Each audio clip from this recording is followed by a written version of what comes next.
গল্প বলি এসো। এসেছো? আজ নিয়ে এসেছি আশাপূর্ণা দেবীর একটি ছোট গল্প, অমর। তাহলে শুরু করি। আশ্চর্য হইয়া গেলাম। টাই খুলিব বলিয়া ড্রেসিং টেবিলের সম্মুখে দাঁড়াইতেই টেবিলের উপর চোখ পড়িয়া গেল। সহসা আশ্চর্য হইয়া যাওয়ার অনেক ভালো ভালো তুলনা এ যাবৎ পড়িয়া এবং শুনিয়া আসিতেছি। সুবিধামতো একটি বাছিয়া লাগাইতে পারিলে হয়তো আমার মনের ভাব অনুমান করিতে পারা আপনাদের পক্ষে সহজ হইত। কিন্তু ভালো ভালো বিশেষণ খুঁজিয়া মনের ভাব বুঝাইবার মতন মনের অবস্থা এখন নয়।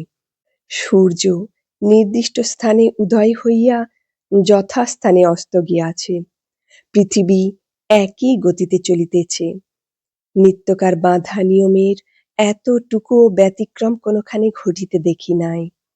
চোখ বুজিয়া বলিতে পারি ২ মিনিট পরে ভৃত্য চায়ের পেয়ালা লইয়া ঘরে ঢুকিবে, রাত্রিকার আহারের বিষয় প্রশ্ন করিবে। এইমাত্র যে চানাচুরওয়ালাটা বিচিত্র সুরে গান গাহিতে গাহিতে গলির মোড়ে অদৃশ্য হইয়া গেল, ঘণ্টাখানেক পরে আবার সেই পথ দিয়াই ফিরিয়া আসিবে, একই ভঙ্গিতে গান গাহিয়া। সকালে মুখ ধোয়া হইতে শুরু করিয়া সন্ধ্যায় পোশাক বদল করিতে আসার ১ সেকেন্ড আগে পর্যন্ত কল্পনাও করতে পারি নাই আমার জন্য এতখানি বিস্ময় অপেক্ষা করিতেছে সাধাসিধা একখানি চৌকা খামের মূর্তি ধরিয়া। ২৮ বৎসর পরে হাতের লেখার পরিবর্তন হয় না মানুষের, অবিকল থাকিয়া যায়। প্রতিটি টান, রেখা, প্রত্যেকটি অক্ষরের গঠন ভঙ্গি। কিন্তু আমিই বা চিনিয়া ফেলিলাম কেমন করিয়া? মাত্র ১ মুহূর্তের দৃষ্টিপাতে। দৃষ্টির অনেক তারতম্য ঘটিয়াছে। চশমার পাওয়ার বদলাইতে হইয়াছে একাধিকবার। অতি পরিচিত ব্যক্তির নামও চট করিয়া মনে আনিতে পারি না। অনেকবার দেখা মুখ হঠাৎ একসময় নূতন ঠেকে। বার্ধক্যের এইসব বিশেষ লক্ষণ অনেক দিনই দেখা দিয়াছে, অথচ ১ মুহূর্তে ২৮ বৎসরের বিস্মৃত স্মৃতির যবনিকা ঠেলিয়া কে যেন বলিয়া উঠিল, এ চিঠি মাধবীর। হাঁ, চিঠি লিখিয়াছে মাধবী। খাম না খুলিয়াও বলিতে পারি, নিঃসন্দেহে বলিতে পারি, মাধবীই লিখিয়াছে। অধীর আগ্রহে খাম খুলিতে উদ্যত হইয়া সরাইয়া রাখিলাম। পোশাক বদল করিয়া অভ্যস্ত আরামে চেয়ারে বসিয়াছি। জানালাগুলা সব খোলা থাকা সত্ত্বেও পাখার রেগুলেটরটাকে শেষ পর্যন্ত ঠেলিয়া দিতে ত্রুটি করি নাই। ভৃত্য আসিয়া টেবিলে রাখিয়া গিয়াছে ধূমায়িত চায়ের পেয়ালা। এইবার ধাতস্থ হইয়াছি বলা যায়। হ্যাঁ, ভালো কথা। এতক্ষণে একটা চমৎকার তুলনা মনে আসিয়াছে। কোথায় যেন পড়িয়াছিলাম, মৃত ব্যক্তিকে কবর হইতে উঠিয়া আসিতে দেখিলে যেরূপ বিস্ময় বোধ হয়, ইত্যাদি।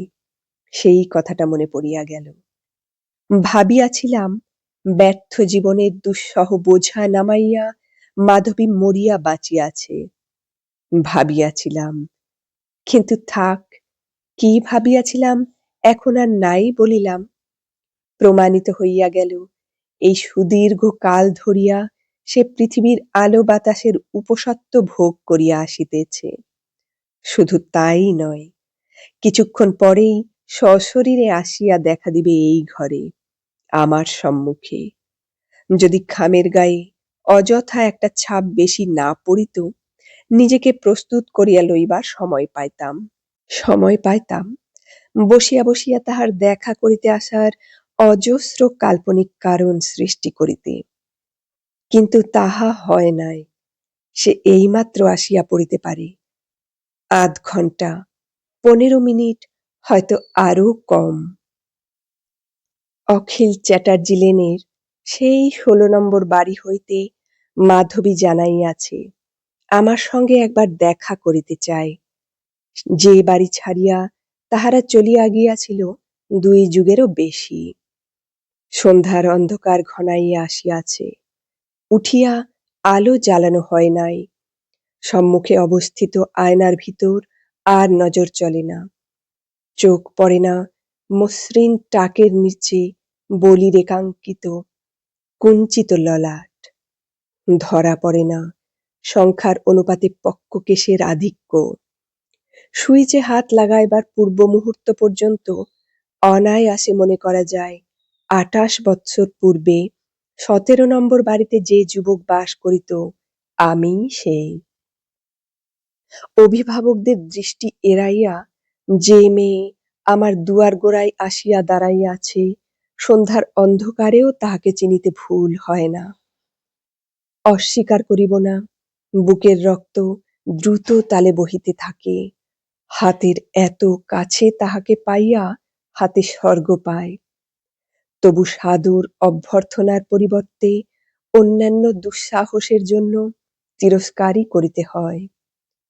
অভিমান করিবার সময় কই তাহার, উল্টা তিরস্কারই করে আমায়। বলে, পুরুষের নিশ্চেষ্টতায় মেয়েদের করিয়া তোলে দুঃসাহসী প্রগল্ভ। ধিক্কার দেয় আমার অলস যৌবনকে। পৌরুষের মর্যাদায় আঘাত লাগে। অগ্রপশ্চাৎ বিবেচনা করিয়া যাহাতে পিছাইয়া পড়িতেছিলাম, তাহার জন্য প্রস্তুত করিয়া লই আপনাকে সেই মুহূর্তে। আর বিলম্ব করিবার সময় ছিল না। পরদিনই তাহাদের বাড়ি ছাড়িয়া দিয়া চলিয়া যাইবার কথা। ঠিক হইয়া গেল সেই রাত্রেই 12টার সময় তাহাকে লইয়া এক বন্ধুর বাড়ি গিয়া উঠিব। বিবাহের আয়োজন পূর্ব হইতে প্রস্তুত থাকিবে। রাত্রির মধ্যেই বদল হইয়া যাইবে তাহার জাতি গোত্র দুই। 25-30 বৎসর পূর্বের কলিকাতায় এরোপ্লেন ছিল না, রেডিও ছিল না, টকি ছিল না, অনেক কিছু ছিল না সত্য। তথাপি তখনও কড়ি ফেলিলে অর্ধেক রাতে বাঘের দুধ মেলা অসম্ভব ছিল না। রাতারাতির মধ্যে অসবর্ণ বিবাহের পুরোহিত জোগাড় করা এমন কি বেশি। চুলে তখনও পাক ধরে নাই, তাই ইহার ভিতর অনেক কাব্য, অনেক রোমান্স, অনেক নূতনত্ব দেখিয়াছিলাম। সমাজ সংস্কারের স্বপ্নও বাদ যায় নাই। কিন্তু সে কথা থাক। আশপাশে কড়া পাহারা। মাধবীকে এ ঘরে এভাবে দেখিলে হয়তো ব্যাপার বিপরীত হইয়া দাঁড়াইবে। তাই তাহার শিথিল মুষ্টি হইতে হাত ছাড়াইয়া লইয়া বলিলাম, কিন্তু আর নয়, পালাও। সে প্রায় অস্ফুট স্বরে উচ্চারণ করিল, অত ভয় কেন তোমার? হাসিয়া ফেলিলাম। তাহারই হিম শীতল কম্পিত অঙ্গুলি কয়টি তাহার ললাটে চাপিয়া ধরিয়া বলিলাম, আর তোমার? এত সামান্য কথায় অত ভাঙিয়া পড়িবার কি ছিল? কেন সে কাঁদিয়া ভাসাইয়া দিল? এই অগাধ অশ্রুর উৎস লুকাইয়া ছিল কোথায়? সেই সদা হাস্যময়ী কিশোরীর ভিতর। বিদায় লইবার সময় রাত্রি 12টার কথা তাহাকে স্মরণ করাইয়া দিয়াছিলাম বারবার করিয়া। কিন্তু 12টা কি সে রাত্রে বাজিয়াছিল? মধ্যরাত্রির ঘন অন্ধকার কখন যে শেষ রাত্রে গড়াইয়া পড়িয়া প্রভাতের আলোয় চূর্ণ বিচূর্ণ হইয়া গেল, কে তাহার হিসাব রাখিয়াছে? সে রাত্রে বিছানা ছাড়িয়া উঠি নাই, পরদিনও না, তাহার পরদিন, তাহারও পরদিন। 32 দিন পরে সেদিন প্রথম উঠিয়া বসিয়া পথ্য করিলাম। খোলা জানালা দিয়া নজরে পড়িল 16 নম্বরের বাড়িতে আগা গোড়া মিস্ত্রি লাগিয়াছে। বাড়ির নূতন অধিকারী হয়তো মনের মতো ছাঁচে নূতন করিয়া গড়িয়া লইতে চায়। কিন্তু তাহারা গেল কোথায়? কোথায় হারাইয়া গেল ভীরু অভিমানিনী ভুল বোঝার বেদনা বহিয়া? কাহাকেও জিজ্ঞাসা করা বৃথা জানিতাম, কারণ দীর্ঘকালের সখ্যতা সূত্রে আবদ্ধ দুটি পরিবারের মধ্যে ইদানিং বাক্যালাপ বন্ধ হইয়া গিয়াছিল। কেবলমাত্র অত্যন্ত সাধারণ একটি নামের ভরসায় বিশেষ পরিচয়বিহীন অতি সাধারণ একটি ব্যক্তিকে ৩৬ কোটি লোকের ভিতর হইতে বাছিয়া বাহির করার চেষ্টা সুস্থ মস্তিষ্কের লক্ষণ নয়, কিন্তু মানুষের অনেক খেয়ালি পাগলামির নামান্তর নয় কি? অবশেষে স্থির করিয়া নিশ্চিন্ত ছিলাম সে মরিয়া বাঁচিয়াছে। তাহার মতো সেন্টিমেন্টাল মেয়েগুলাই সুইসাইড করিবার জন্য জন্মায়। হঠাৎ ঘরে আলো জ্বলিয়া উঠিতেই যেন ধাক্কা খাইয়া জাগিয়া উঠিলাম। ভৃত্য আসিয়া সবিনয় নিবেদন করিল, একটি বিধবা স্ত্রীলোক বহুক্ষণ হইতে অপেক্ষা করিতেছে, আমার বিশ্রামের ব্যাঘাত হইবে বলিয়াই সে ডাকিতে আসে নাই। বিধবা স্ত্রীলোক! আহ, আবার এখন কে আসিল জ্বালাইতে?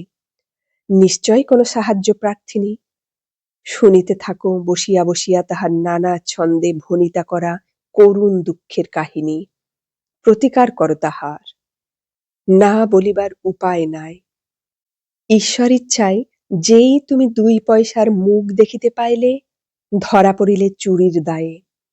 সঙ্গে সঙ্গে তোমার কষ্টার্জিত অর্থে ভাগ বসাইতে আসিল অভাবগ্রস্ত আত্মীয়ের দল, আসিল অনাত্মীয় দুস্থ বিধবা, আসিল বন্যা, ভূমিকম্প, দুর্ভিক্ষ, মহামারী, হাসপাতাল, অনাথ আশ্রম, দেশ ও দশ। উপেক্ষা করিলে নিন্দায় কান পাতা দায় হইয়া উঠিবে। ডাকিয়া আনা ভিন্ন উপায় কি? স্ত্রীলোকটি ঘরে ঢুকিয়াই প্রথম কথা কহিল, উফ, কি হাওয়া! তাহার পর গায়ের আলোয়ানখানা টানিয়া তাকাইল উপরের দিকে। কি সাংঘাতিক! পাখাখানা এতক্ষণ পর্যন্ত ফুল স্পিডে ঘুরিয়া চলিতেছে, বন্ধ করিবার খেয়াল হয় নাই। প্রথম ফাল্গুনের চাপা হিমটুকু তো উপেক্ষার বস্তু নয়। বাতের ব্যথাটা আবার জাগিয়া উঠিতে কতক্ষণ? উঠিয়া পাখার সঙ্গে দক্ষিণের বড় জানালাটাও বন্ধ করিয়া দিলাম। মাধবী! হ্যাঁ, মাধবীই বটে।